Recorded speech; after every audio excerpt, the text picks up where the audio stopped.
Mummy, मैं आपको कितनी बार मना कर चुकी हूँ कि मैं जिस घर में किसी को जानती नहीं पहचानती नहीं, उस घर में मैं शादी कैसे कर सकती हूँ।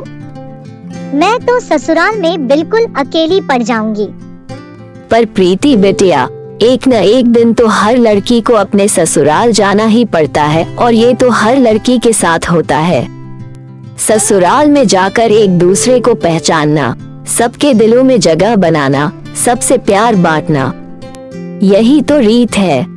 मम्मी, अगर इसे ऐसी जगह शादी नहीं करनी जहाँ इसे कोई जानता ना हो, तो ऐसी जगह तो कर सकती है ना जहाँ ये किसी को जानती हो, कोई इसका साथी हो।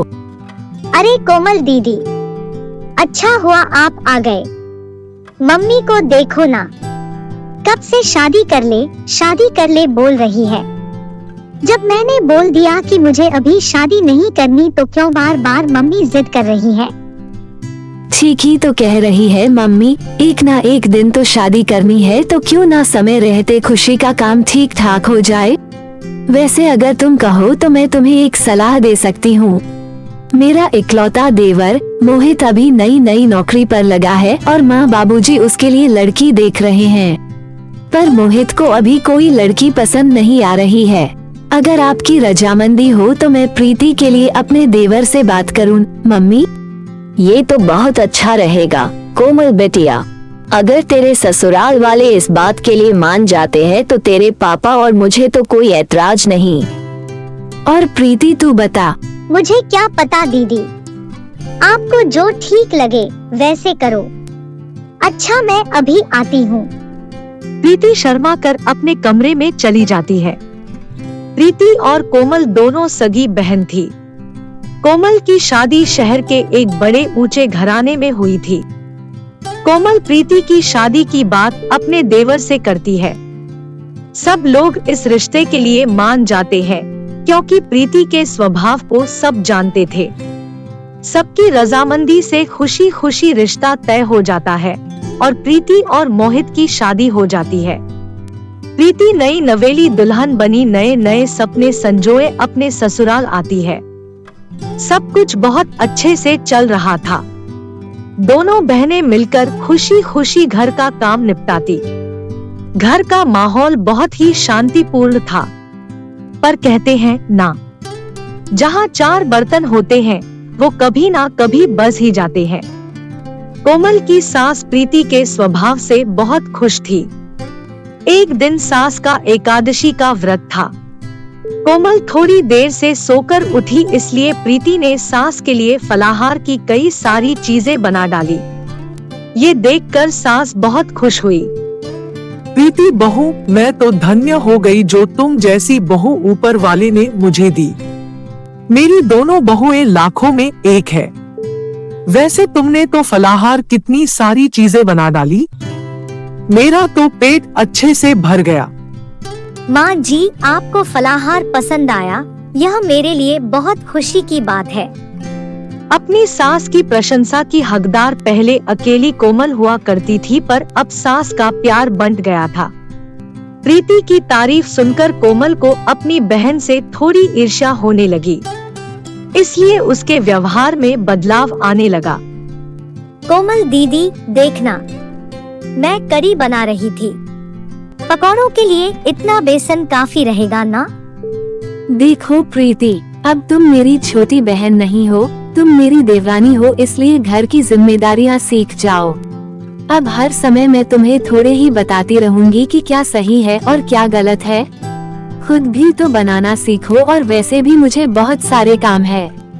आज से पहले कोमल ने प्रीति से कभी ऐसे बात नहीं की थी, पर प्रीति इस बात पर ध्यान नहीं देती। अब तो कोमल अक्सर प्रीति को नीचा दिखाने की भी कोई कसर नहीं छोड़ती थी। एक दिन प्रीति ने गलती से दाल में देसी घी के तड़के की जगह तेल का तड़का लगा दिया, जिस पर कोमल उसे टोकने लगी। प्रीति, तुम्हें पता है ना कि माँ जी को देसी घी के तड़के वाली दाल पसंद है, फिर तुमने तेल का तड़का क्यों लगा दिया? दीदी, वो देसी घी मुझे मिल ही नहीं रहा था। मैंने पूरी रसोई में देखा, इसलिए मैंने तेल का तड़का लगा दिया। 6 महीने तुम्हारी शादी को हो गए हैं, कब तक मैं ही रसोई के सामान की देखभाल करती रहूंगी। तुम्हें भी तो देखना चाहिए। देसी घी हमेशा भंडार घर में रखा होता है। एक बार वहाँ जाकर देख लेती, कम से कम ये गलती तो नहीं होती। एक बात कान खोलकर सुन लो, यहाँ तुम मेरी बहन नहीं देवरानी हो। कभी ये सोचो कि दीदी दीदी करके तुम मेरी मदद लेकर घर में सबकी तरफदारी बटोरती रहोगी और मैं चुपचाप देखती रहूंगी। कोई बात नहीं कोमल बहू, इस पर इतना गुस्सा होने वाली क्या बात है। कभी कभी देसी घी ना हो तो तेल के तड़के वाली दाल खाने में मुझे कोई परेशानी नहीं है, और वैसे भी तेल के तड़के में भी दाल बड़ी स्वादिष्ट लग रही है। मुझे प्रीति ने ऊपर से सफेद मक्खन डालकर दिया था, और मखनी दाल तो मक्खन डालकर वैसे ही बहुत स्वादिष्ट हो जाती है। प्रीति की तरफदारी करती हुई अपनी सास को देखकर कोमल गुस्से से भर जाती है और पैर पटकती हुई अपने कमरे में चली जाती है। कोमल ने प्रीति से बात करना भी बंद कर दिया था। इस वजह से प्रीति का मन बहुत परेशान रहता था। कोमल की आंखों पर तो जलन की पट्टी बंधी हुई थी। एक दिन, क्या हुआ कोमल? तबीयत तो ठीक है, आज सुबह से ही सो रही हो? अरे, तुम्हें तो बहुत तेज बुखार है। माँ जी, मेरा सिर दर्द से फट रहा है, बड़ी घबराहट भी हो रही है। प्रीति बहू, जल्दी आओ। देखो कोमल बहू बुखार से तप रही है, और इसने किसी को कुछ नहीं बताया। सूरज भी शहर से बाहर गया हुआ है। कोमल दीदी, आपने मुझे बताया क्यों नहीं? घबराओ नहीं, मैं अभी मोहित को फोन करती हूँ। वो ऑफिस नहीं पहुँचे होंगे, रास्ते में ही होंगे। हेलो मोहित, आप तुरंत घर आ जाओ, दीदी की तबीयत ठीक नहीं है। वो बुखार से तप रही है। मुझे तो बहुत घबराहट हो रही है। घबराओ नहीं प्रीति, मैं अभी आता हूँ, चिंता मत करो। प्रीति दीदी दीदी करके रोना शुरू कर देती है। इतनी देर में मोहित घर आ जाता है। वो लोग कोमल को लेकर अस्पताल पहुँचते हैं। कोमल का बुखार सिर पर चढ़ गया था। प्रीति अपने मम्मी पापा को भी फोन कर देती है। वो लोग भी अस्पताल पहुँचते हैं। प्रीति रो रोकर डॉक्टर से अपनी दीदी को ठीक करने की बात कह रही थी।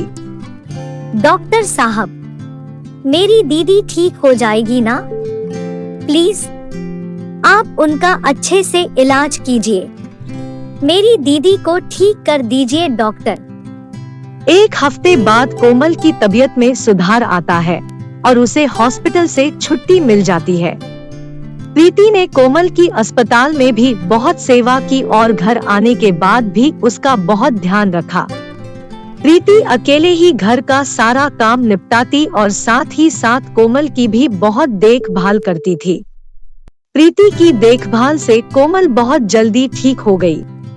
कोमल भी अपनी बहन प्रीति के सेवा भाव को देख रही थी।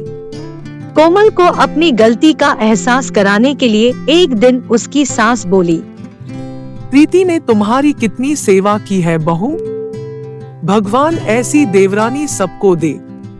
अपनी सास के मुंह से ये शब्द सुनकर कोमल की आंखें भर आईं। तभी प्रीति बोली, देवरानी नहीं बहन हूँ माँ जी। बहनों में तो ऐसे मनमुटाव चलते ही रहते हैं। जब हम छोटे थे तब भी तो हम झगड़ा करते थे, तब क्या हमारा रिश्ता खत्म हो गया? और कोमल दीदी, अगर आपको लगता है थोड़ी बहुत लड़ाई झगड़े से हमारा रिश्ता खत्म हो जाएगा तो आप गलत है। मैं आज भी आपकी बहन हूँ, मैं कल भी आपकी बहन थी और आगे भी मैं आपकी बहन ही रहूंगी। देवरानी मुझे कभी मत समझना और ना कभी बोलना। प्रीति, मेरी प्यारी बहन। प्रीति और कोमल एक दूसरे के गले लग जाती है। सास की आंखें भी खुशी के आंसुओं से भर जाती है।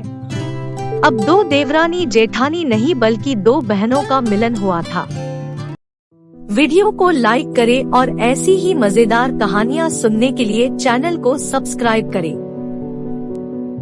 धन्यवाद।